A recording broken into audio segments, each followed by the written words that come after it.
경리하는 김정은 동지의 현명한 용도 밑에 나라의 교육 발전을 위한 사업이 더욱 심화되고 있는 속에 날이 갈수록 우리의 주체 교육은 끊임없이 발전하고 있습니다.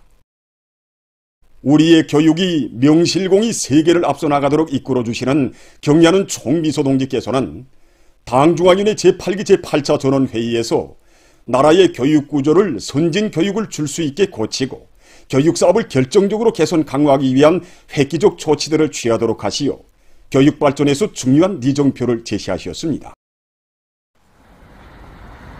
우리 조국을 교육강국, 인재강국으로 전변시키기 위한 교육발전 목표와 구체적인 과업들을 제시하시고 정력적으로 이끌어주시는 경리하는 총비서 동지의 불멸의 자욱은 평양교원대학에도 뜨겁게 오려 있습니다.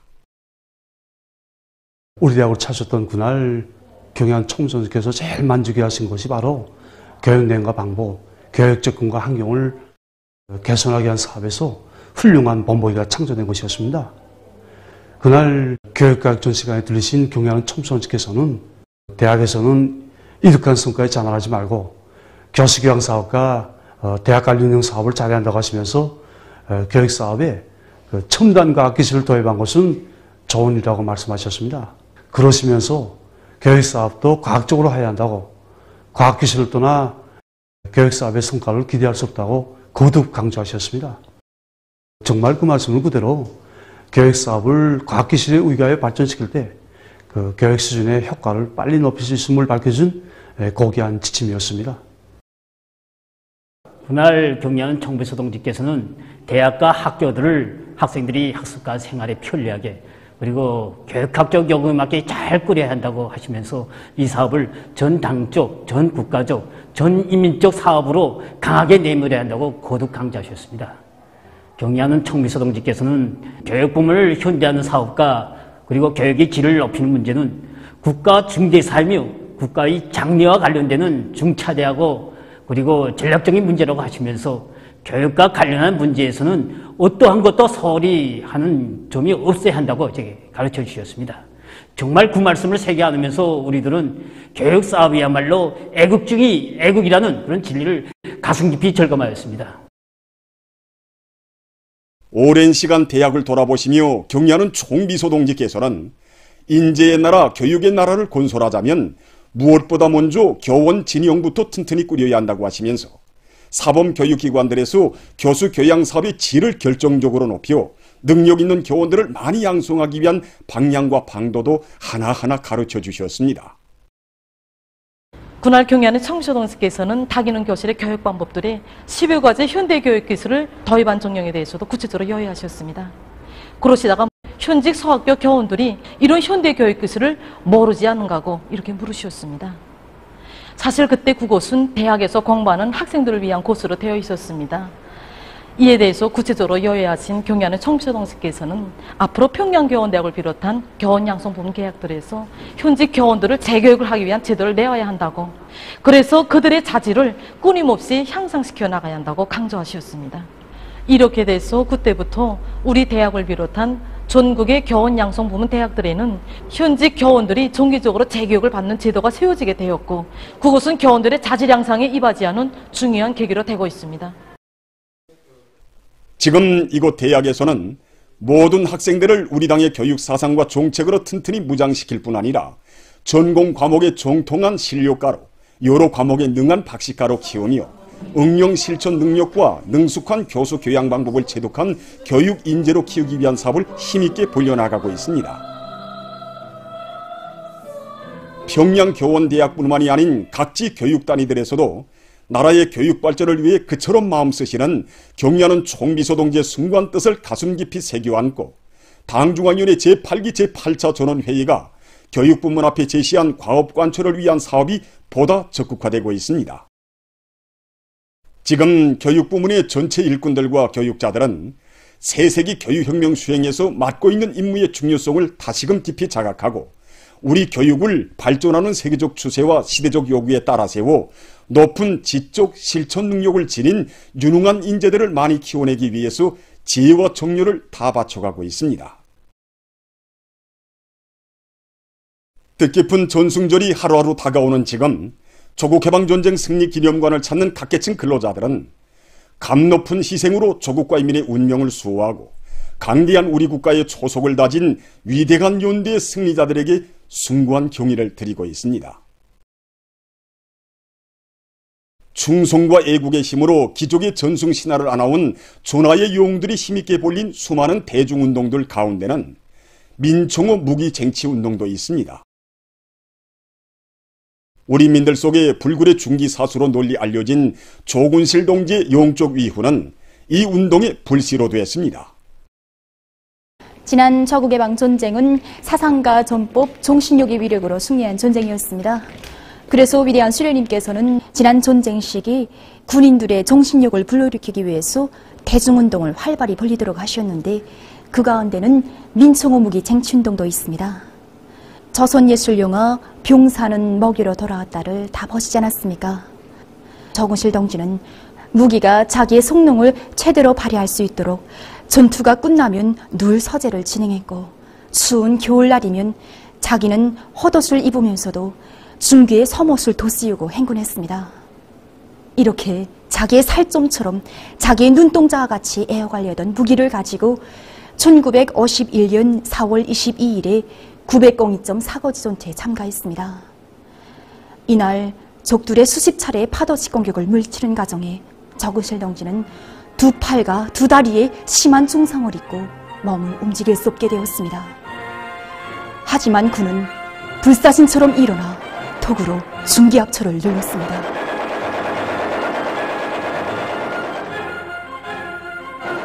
다시금 불을 뿜는 중기관총.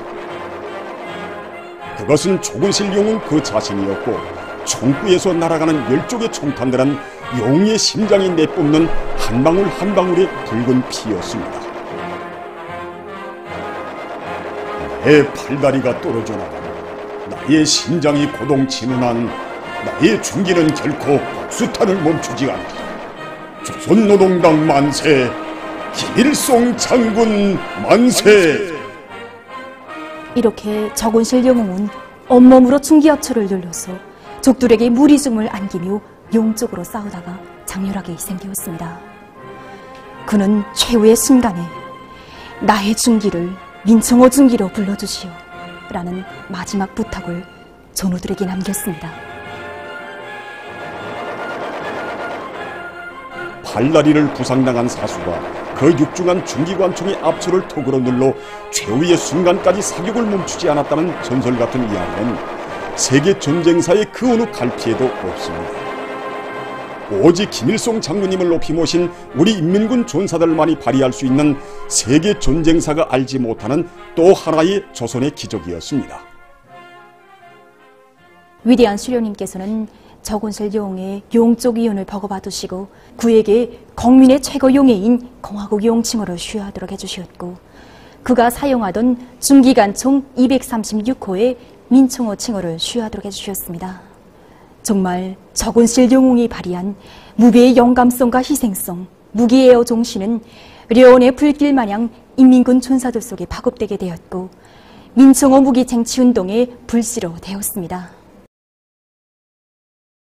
우리 조국의 역사에 아로새겨진 위대한 전승과 더불어 전설로 전해지는 전시 대중운동의 자랑찬 역사는 이렇게 위대한 연대의 승리자들이 피로써 쟁취한 것이었습니다. 럿해진 영웅이 뜨겁게 달아오른 포신을 안아세우고 생명의 마지막 순간까지 원수들에게 불벼락을 들씌운 박격포, 그리고 전쟁 시기 최고사령부를 보위할 때 대한 임무를 훌륭히 수행하고 기동거사포병 활동을 활발히 벌여서 적기 12대를 격추한 거사포, 그리고 여러 전투들에서 수십 대의 적들의 전투기술 기제를 파괴하고 수백 명의 적들을 살상한 땅크를 비롯해서 지난 전쟁 시기에 수많은 무기전투 기술 기제들이 민청호 칭호를 지니게 되었습니다.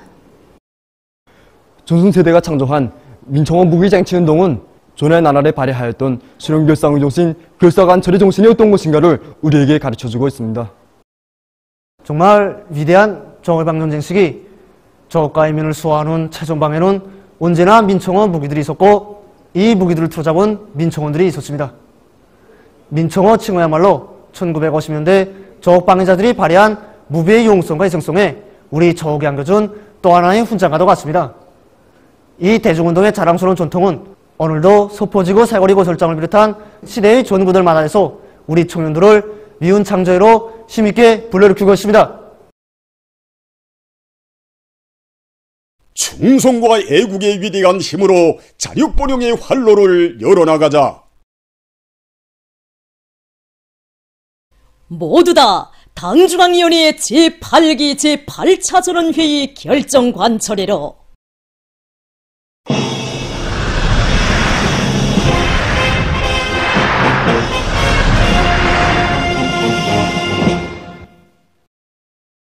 지금 각지 농업부문 일꾼들과 근로자들이 재해성 이상기후의 용량을 극복하고 자연재해를 최소화하기 위한 사업을 힘있게 벌이고 있습니다.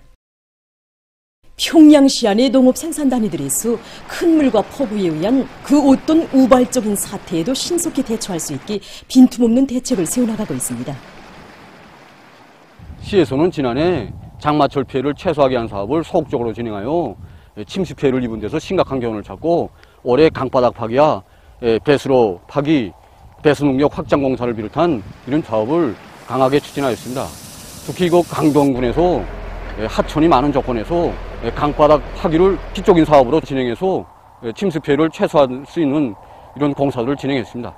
만경대구역과 랑랑구역, 강남군을 비롯해서 대동강유역에 있는 구역군들을 기본으로 하여 시적으로 40여 개 배수양시장에 60여 대의 배수설비들, 120여 개소의 배수문들, 정비보수하고 운전공들, 책임성 있는 일꾼들을 항상 배치해서 능동적으로 가동할 수 있게 준비했습니다. 가장 중요한 문제가 바로 이 물배기 대책을 사전에 철저히 세우는 것입니다. 우리 작업반에서는 많은 비가 내려도 빗물이 쭉쭉 빠질 수 있게 정전보다 수로를 더 넓고 깊게 이렇게 파주고 있습니다. 그리고 양수동역 설비들에 대한 재점검을 다시 철저히 해가지고 큰 비에 논뼈가 침수되지 않게끔 사전 대책을 철저히 세워나가고 있습니다. 황해남도 농촌경리위원회 신광온실농장에서는 배수로치기를 비롯해서 장마 피해를 최소화하기 위한 적시적인 대책들을 따라 세우고 있습니다. 지금이 논뼈 생육 후반기인데 얼마 안 있어 이삭 폐기에 들어가게 됩니다. 이 시기 논뼈가 하루 정도만 물에 잠겨 있어도 수확과에 막대한 지장을 준다. 농장에서는 배수로 정리를 이미 끝냈고 침수지들에는 양수기들을 망가동할 수 있게 정비를 다 해놓았습니다. 많은 비와 폭우가 내릴 것이 예견되는 조건에서 일꾼들이 작업반들마다 나가서 농장원들과 함께 큰 물 피해 요소들을 하나하나 따져보면서 대책하고 있습니다. 각지의 많은 단위들에서 모든 혁명 진지를 3대 혁명할 때 대한 당정책적 요구에 맞게 3대 혁명의 불길을 세차게 지펴올려 사회주의의 전면적 발전을 위한 투쟁에서 효시를 일으켜 나가고 있습니다.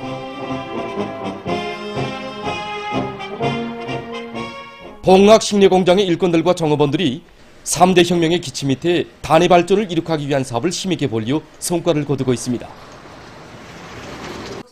공장에서는 절세 위인들의 불멸의 용도업적을 정업원들의 가슴마다에 깊이 새겨주고 모든 정업원들이 선진 과학기술을 배워서 생산 활동에 적극 구현해 나가도록 했습니다. 우리 공장에서 중요한 문제는 바로 식료품의 질 문제였습니다. 공장에서는 최근 년간에 설비 국산화 비중을 높이면서 개건 현대화를 다고쳐 식료품의 질을 한층 더 높였습니다. 일터를 위생문화적으로 꾸리고 제품의 질을 높여서 인민생활 향상에 적극 이바지해온 공장에 얼마 전 2중 3대 혁명 붉은기가 수여됐습니다. 한편 성한과수농장에서는 연역 서계시를 용도업적 단위 교양 고점답게 잘 꾸리고 모든 정업원들이 농장에 깃든 위대한 수련임의 불멸의 용도업적을 가슴 깊이 새기고 더욱 빛내어 나가도록 하기 위한 사업을 주선으로 틀어지고 3대 혁명 붉은기 쟁취운동을 실속 있게 벌였습니다. 농장에서는 종업원들을 선진 과학기술로 무장시키고 다수학 품종과 선진적인 과학농법들을 받아들여 해마다 인민경제계획을 넘쳐 수행하고 얼마 전에 3대 혁명 붉은기 농장의 용의를 지녔습니다. 사상기술 문화의 3대 혁명 수행에서 모범을 보인 모란봉구역 종합식당에도 3대 혁명 붉은기가 수여됐습니다. 모임에서는 3대 혁명 불금기 쟁취운동에서 앞장선 일꾼들과 정업원들에게 훈장이 수여되고 토론들이 있었습니다. 토론자들은 우리 당의 숭고한 인민대중제일주의 사상을 사업과 생활의 지침으로 삼고 하나는 전체를 위하고 전체는 하나를 위하는 집단주의 정신이 일터마다에 계속 차넘치게 함으로써 대중운동의 불길을 더욱 세차게 일으켜갈 굳은 결의를 표명했습니다.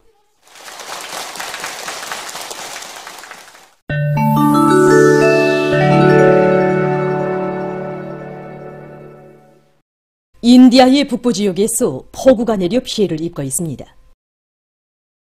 10일 이 나라 대중보도수단은 지난 24시간 동안에 우따르 프라데슈주에서 폭우로 34명이 사망했다고 전했습니다.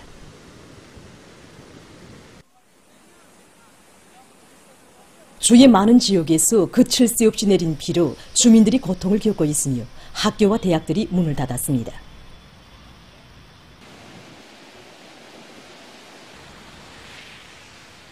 히마치아르 프라데슈주에서도 지난 2일간 폭우에 의한 산사태와 큰 물로 9명이 목숨을 잃었습니다.